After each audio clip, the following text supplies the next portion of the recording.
ซื้อรุ่นไหนซื้อตัวใหญ่คือกันเบิดแบบนี้ซื้อทางเลยก็ได้นะหรือว่าซื้อเพราะอันนั้นแม่เราแต่ว่าซื้อตัวใหญ่แล้วตัวน้อยแกงตัวใหญ่อย่างนู้น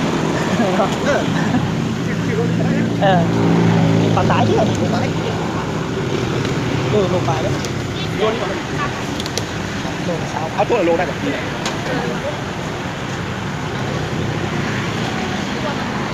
กลัวเลยขั้วเลยขั้ว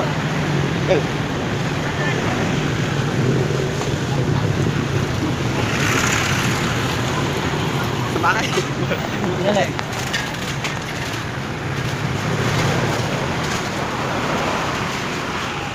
ไม่ว่าไม่ได้ซุปไม่ตั้งนิดหนาวจะเดี๋ยวนี้จะเบิร์เข้าตัวจะแบบขั้วเลยดิยากได้ทำไมยักษ์เลยเดี๋ยวว่ายักษ์เลยตอนนี้เนี่ยประมาณ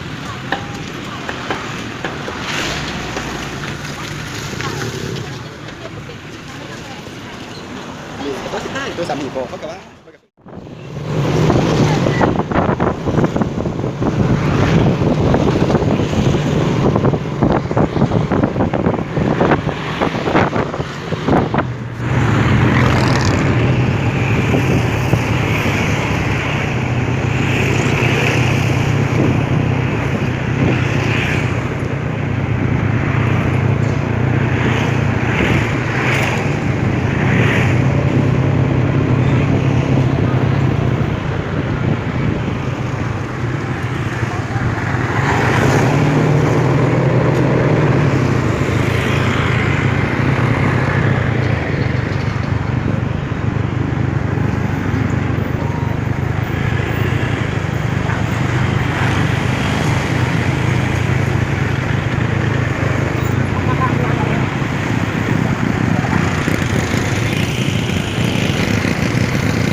กินปลาเด้อมื้อนี้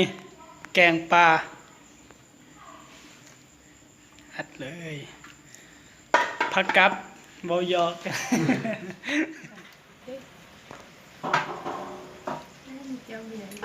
กงปลายั่วๆ แก้มเบียร์กินเหมือนนั่นแหละ เบียร์ก็มีเด้อเดี๋ยวกวดเป่าซื่อๆแก้วเป่าตักเยอะๆเลยนะเก่งเลยมันแม่เก่ง น้ำมันเสื้อได้เก่งมันเสียบใส่ข้างหูนี่มันหู